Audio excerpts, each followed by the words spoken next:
Hola, ¿cómo están? Buenas tardes.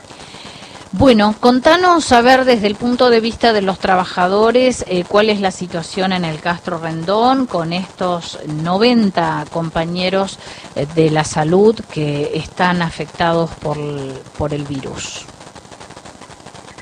Bueno, la situación es de mucha preocupación, de miedo a contagiarse y a contagiar, y de bronca, porque realmente las trabajadoras de salud venimos sosteniendo como podemos la atención a la población en los hospitales y en los centros de salud. No ha cambiado mucho la situación desde la prepandemia en relación a las condiciones edilicias, de falta de personal, de infraestructura, y aún así sostuvimos sin licencias y con todas estas situaciones el trabajo como pudimos. Nosotros lo que sentimos y lo que analizamos y vemos es que desde el inicio siempre la variable de ajuste fuimos los trabajadores. No puede ser que en este momento en que encima nos estamos tomando licencias cuando no nos pudimos tomar el año pasado, otra vez el gobierno nacional y acá en Neuquén adhiriendo también, vuelve otra vez a tomar estas medidas que afectan directamente a nuestra salud y a la de los pacientes que nosotros atendemos. ¿Vos te referís a la flexibilización de los aislamientos, que tengan que volver a trabajar, aunque, bueno, consideren ser un contacto estrecho? Ahora eliminaron los testeos en líneas generales para casi todo el mundo. ¿Todo eso a ustedes, digamos, les preocupa más?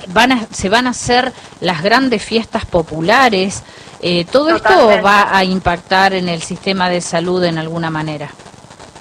Totalmente, y ya está impactando, porque de hecho esta decisión la tomaron en el día de ayer el gobierno nacional con los ministerios de salud de las provincias, pero en Neuquén ya se estaba aplicando desde antes, porque nosotros, por ejemplo, yo trabajo en el Hospital Castro Rendón, y en el hospital ya esta situación de la cocina que mencionaba el director Lamel, ya estaba pasando desde la semana pasada y no era el único sector afectado, si bien es el que más se afectó en estos últimos días, pero ya el plan Sumar, el servicio del plan Sumar también había sido cerrado por lo mismo, porque habían muchos trabajadores aislados por ser positivos.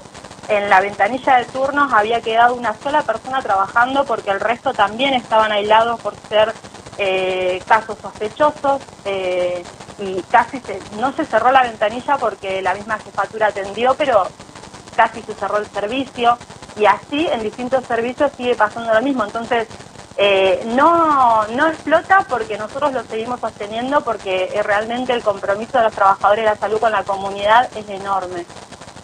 Pero la situación en la que estamos realmente es vergonzosa. Ahora, nosotros desde antes ya nos habían dicho que no nos teníamos que aislar los que habíamos tenido un caso estrecho con compañeros que habían dado positivo. Y además no nos testeaban, pero que nos teníamos que cuidar al extremo con los elementos de protección personal, aunque tampoco eso garantizaba ni garantiza que nosotros no seamos factor de contagio para nuestros pacientes que atendemos.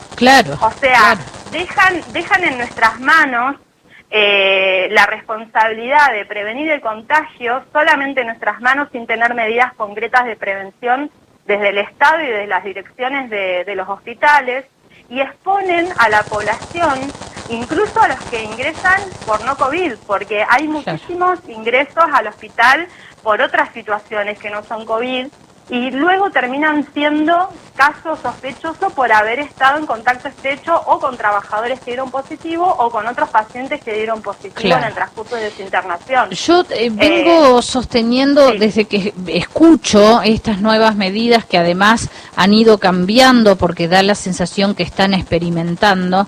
Yo sigo diciendo que es una gran contradicción. En el momento de la mayor ola, porque los picos de contagios que tenemos ahora no los tuvimos nunca en 2 años, años, pueden ser más leves, pueden tener otras características, gracias a Dios hay pocas muertes, pero no deja de ser una tercera ola virulenta.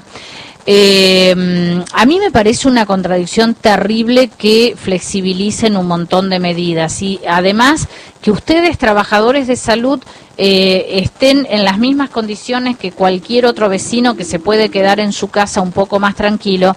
Ustedes se exponen y exponen al paciente tal cual vos lo detallás, pero además hay 90 trabajadores contagiados en el Castro Rendón.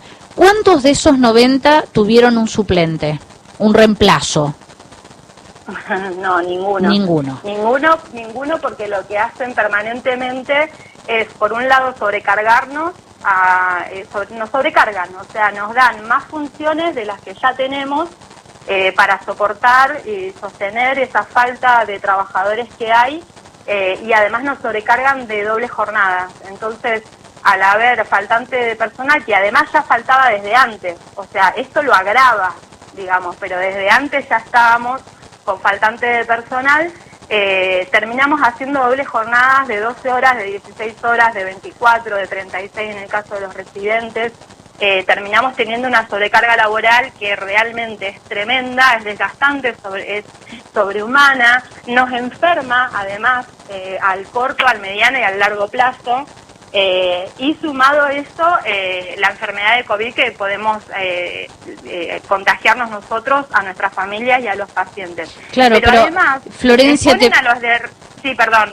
lo único que te quería contar es que además agrava que tampoco le dan licencia a los trabajadores de riesgo.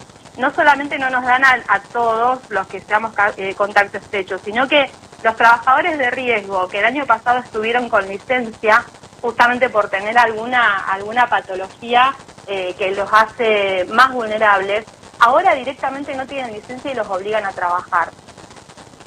Claro, y yo quería preguntarte con qué ánimo y con qué seguridad te puede atender un médico que está terminando 36 horas de trabajo, ustedes con 18, 24, llega un paciente en ese momento. ¿Con qué lucidez puede atender, diagnosticar, hacer lo que corresponde si es una urgencia? ¿Es humanamente imposible estar con todas las facultades a pleno después del estrés que genera tantas horas de trabajo en un ámbito de salud en medio de una pandemia? O sea, realmente venimos escuchando hace mucho tiempo denuncia tras denuncia, no solo de ustedes, porque quizás dicen, bueno, los autoconvocados, esto es político, esto es gremial. También lo escuchamos de los médicos, ayer hablé con el doctor Ferrari de Ciprosapune, todos están denunciando lo mismo, y preocupa mucho que no haya respuestas concretas desde el gobierno. Sí, totalmente, y en todo caso lo que se busca con esto de decir que autoconvocados somos política, en todo caso lo que se trata de hacer es de subestimar la opinión que tienen los trabajadores en general, porque como vos decís no somos los únicos que lo opinamos, y además los que dicen eso ni siquiera trabajan en salud, porque no están trabajando. De hecho, nuestros sindicatos nos han abandonado completamente. Así como al principio de año tuvimos que organizarnos y autoconvocarnos, y de ahí salió nuestro nombre de autoconvocados, era porque nuestros sindicatos nos habían abandonado. Nosotros al inicio de la pandemia tuvimos que exigir elementos de protección personal, que era lo básico. No nos daban barbijo, básico. Después nos cortaron la licencia, después nos dieron un aumento salarial del 12%, salarios totalmente bajos para la calidad de trabajo que nosotros tenemos que tener para la comunidad, que como vos decís, con qué lucidez y todo, bueno, con la sola voluntad de los equipos de trabajo, porque además nos sostenemos entre todos, ¿no? Unos con otros, y así es como logramos igual mantener la calidad, porque la calidad de atención se sigue manteniendo de todas maneras en los hospitales y en los centros de salud. Y ahora pasa esto. Entonces nosotros decimos basta nosotros exigimos que el gobierno haga testeos, que aísle a los que son contacto estrechos, exigimos que les den licencia a los de riesgo y exigimos que solucionen los problemas que tenemos en los edificios. La semana pasada no fue noticia, lamentablemente, pero se cayó un ascensor del Hospital Castro Rondón, sí, el de mayor complejidad de la aquí lo provincia, hablamos con Milla Pan, con una sí, compañera adentro. Uh-huh. O sea, es tremendo. Esta semana hubo 2 días de paro de los trabajadores tercerizados porque no les pagaron el salario. Son trabajadores totalmente precarizados, que no tienen ningún derecho, no tienen ni un lugar siquiera donde comer, en el hospital más grande de la provincia, ¿verdad?, con el que hacen tanta propaganda. Entonces, esas son las condiciones en las que estamos los trabajadores, alertamos a la comunidad y exigimos que haya una respuesta de los gobiernos. Perfecto, clarísimo. Florencia, te agradecemos muchísimo el contacto, la información. Bueno, ojalá que las condiciones paulatinamente vayan mejorando. Las laborales por ahí llevan un poco más de tiempo, pero las de salud de los que están afectados, que por supuesto se recuperen pronto, y quienes no han sido afectados, que por supuesto también no lo sean, ¿no? Puedan salir indemnes de esta pandemia. Te agradecemos muchísimo.